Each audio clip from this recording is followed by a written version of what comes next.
Hello मुलांनो, कसे आहात? मी तुमची लक्ष्मी आहे. तर आज आपण टक्केवारी अभ्यासणार आहोत. बघा, टक्केवारी खूप महत्त्वाची आहे. कसे माहिती आहे? आपण बघा, कुठेतरी सेल लागली तर डिस्काउंट आहे. किती टक्के? 15% डिस्काउंट आहे, 20% डिस्काउंट आहे, असं असतो आणि तिथे आपण जातो. मग डिस्काउंट 15% डिस्काउंट, 20%, 5% डिस्काउंट म्हणजे आपल्याला किती रुपये कमी द्यावे लागतील हे पण आपल्याला समजायला पाहिजे. त्यासाठी टक्केवारी महत्त्वाची आहे. शिवाय आपण व्याजाने पैसे घेणार असो, कधी गरज लागते बँकेतून कुठूनही पैसे घेतो, त्यावेळीसुद्धा आपल्याला ते टक्के म्हणजे किती रुपये त्याला जास्ती द्यावे लागणार हेही आपल्याला समजायला पाहिजे.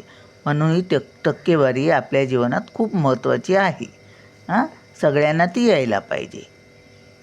तर आणि हे आपण टक्के साडी, आता हे गणित बघा, 2500 रुपयाच्या साडीवर 15% डिस्काउंट आहे. तर त्या साडीचे किती रुपये द्यावे लागतील. तर आपल्याला ते दुकानदाराने सांगायच्या अगोदर आपल्याला कळायला पाहिजे, नाहीतर तो फसवू शकतो. आणि तरीसुद्धा आपण 15% आणि याच्यात कशी फसतो या नादात तेही नंतर सांगते. आमचा व्यवहार आपण कुठे फसतो ती बायका, तेही सांगते मी. तर हे गणित आपण पहिलं सोडून घेऊया. 15% म्हणजे 100ला 15 रुपये. जी वस्तू 100 रुपयाची आहे, त्याच्यात 15% डिस्काउंट म्हणजे 15 रुपये वजा होणार. शून्यातून इकडे 10 होणार, 10तून 5 गेले 5, इकडे 9तून 1 गेला 8, म्हणजे 100 रुपयाची वस्तू आम्हाला 85 रुपयाला भेटणार, होय ना. मग तसंच आता हे 15% डिस्काउंट म्हणजे 100 रुपयाला 15 रुपये कमी. मग आता बघा, 100ला 15, 100ला 15 रुपये हे टक्के झाले. 100ला 15% एवढ्याचा अर्थ 100ला 15%. मग कमी करायचे आहेत की अजून द्यायचे आहेत ते आपल्या गणितावर अवलंबून आहे. इथे कमी करणार आहोत आपण. आणि व्याजाने पैसे घेतो त्यावेळी आपण देतो जास्ती. तर आता 100ला 15 रुपये गुणिले हे 2500 रुपये. 2500 रुपये त्या साडीची किंमत आहे आणि त्यावर आपल्याला 15% डिस्काउंट आहे. तर आता आपण काय करायचं, असं झालं की 2 शून्य काढून टाकायची. या 2 शून्याला 100वरची ही 2 शून्य आहेत, एकावरची ही 2 शून्य गेली. आता इथे 25 राहिले, इथे 15 राहिले, त्यांचा आपण गुणाकार करायचा. बरोबर किती होणार? 15 पाची 75, 75चे 5 हातचे आले 7, 15 दुने 30, 30 आणि 7 37, म्हणजे हे 375 रुपये आहेत ना. तर ते आपल्याला ते 2500 रुपयाच्या साडीवर हे आपल्याला एवढे कमी पडणार. ते म्हणजे 2500 रुपये वजा 375, 375. इकडचं इकडे 1 गेला, 10तून 5 गेले, 5 राहिले, इकडे 10 झालेले अगोदर इकडचं इकडे जाऊन हातचा, मग इथे 9 राहिले. 10 झाल्यानंतर इकडे 1 गेला, मग 9तून 7 गेले 2, इकडचं इकडे 1 गेल्यामुळे इथे 4 होते, 4 राहिलेले, 4तून 3 गेले 1, आणि हे 2चे 2, म्हणजे 2500 रुपयाची साडी आपल्याला 2125 रुपयाला पडणार. समजलं? हे साडीचे किती द्यावे लागणार इथे लिहिते, समजून घ्या. 2125 रुपये आपल्याला द्यावे लागणार त्या दुकानदाराला. तर आता मला सांगा, आता बघा, आणि जर आपण पैसे व्याजाने घेतले कुठूनही तरी गणित असंच करायचं. फक्त काय होणार, 2500 रुपये आणि हे आणखी त्याला व्याज द्यावं लागणार 375 रुपये, 15%ने असलं तर. आता बघा, आणखी एक सांगते तुम्हाला. आपण भांड्यांचा पण सेल लागतो आणि जातो. 1000ची वस्तू आपल्याला 10% डिस्काउंट आहे म्हणून सांगितलं. 10% डिस्काउंट म्हणजे 100ला 10 रुपये. गुणिले आपण काय करायचं, 1000, 1 2 3 शून्य. ही 2 शून्य आहेत, ती ह्या 2 शून्याला गेली, 10 राहिले. 10 इकडे पण 10, इकडे 10 आणि 10 100, है ना. ही 2 शून्य लिहा आणि एकाचा एक, एक एक एक 100 रुपये. म्हणजे 1000त आपण 100 रुपये कमी देणार आहोत. म्हणजे आपण 900 रुपयाला ती वस्तू घेणार आहोत. 1000 वजा 100,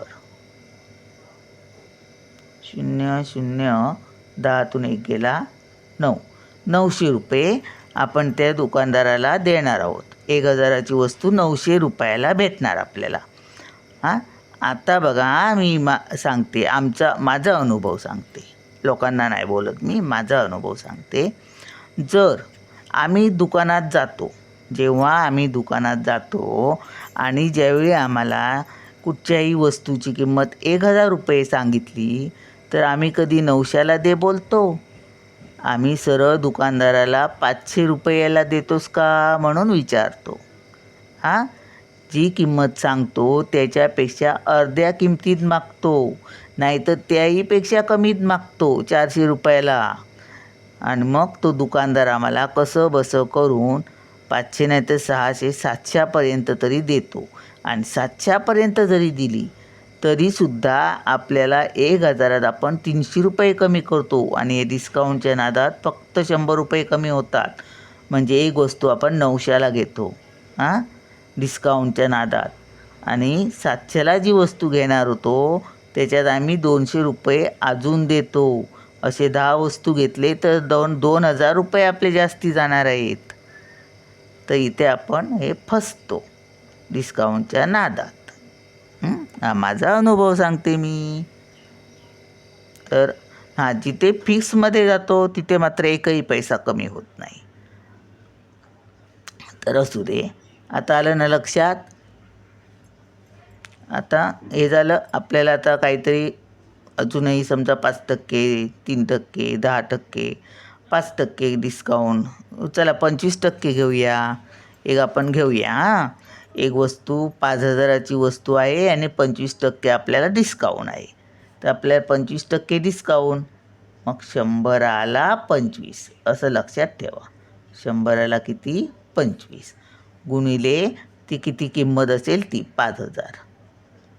5000 असू दे का 50,000 असू, जे असेल ते. मग ह्या शून्य ही किती आहे? 0 2 शून्य. ह्याच्यावरची 2 शून्य कडवणं. ह्या शून्याला हे शून्य गेलं, ह्या शून्याला हे शून्य गेलं. आणि आता इथे एक आहे. एक म्हणजे आपण त्याचं काय हे धरत नाही. मग आता वरच्यांचा आपण गुणाकार करणार.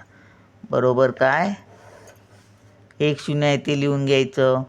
5 5 25, 25चे 5 हातचे आले 2, 5 दुने 10 आणि 2 12.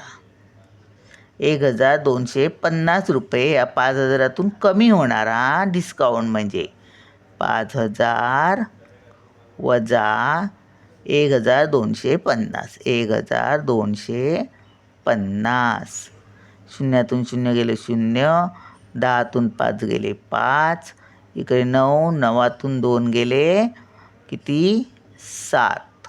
आणि इकडचा इकडे 1 गेलेला म्हणून इकडे 10 झाले. इकडून मग इकडे गेला, याचे 10 झाले. मग इकडे 4 राहिलेले. 4तून 1 गेला 3. येतंय ना हे गणित लक्षात? शून्यातून 0 गेले 0. इकडे हे बघा, इकडे 4 राहिले. इकडचा इकडे 1 गेला, याचे 10 झाले. 10तला इकडे 1 गेला, मग इथे 9 राहिले आणि ह्याच्याकडे 10 झालेत. आलं लक्षात ना? 10तून 5 गेले 5, 9तून 2 गेले 7, 4तून 1 गेला 3. 3750 रुपयाला आपल्याला ती वस्तू पडणार आहे. तर आपण 5000ची वस्तू का 3750, 25% म्हणजे एक वेळ ठीक आहे. आलं लक्षात? तेवढे काय आपण अजून काय वस्तू कुठची साडी आपण 5000ची 3000ला मागणार, नाही तर 2500ला.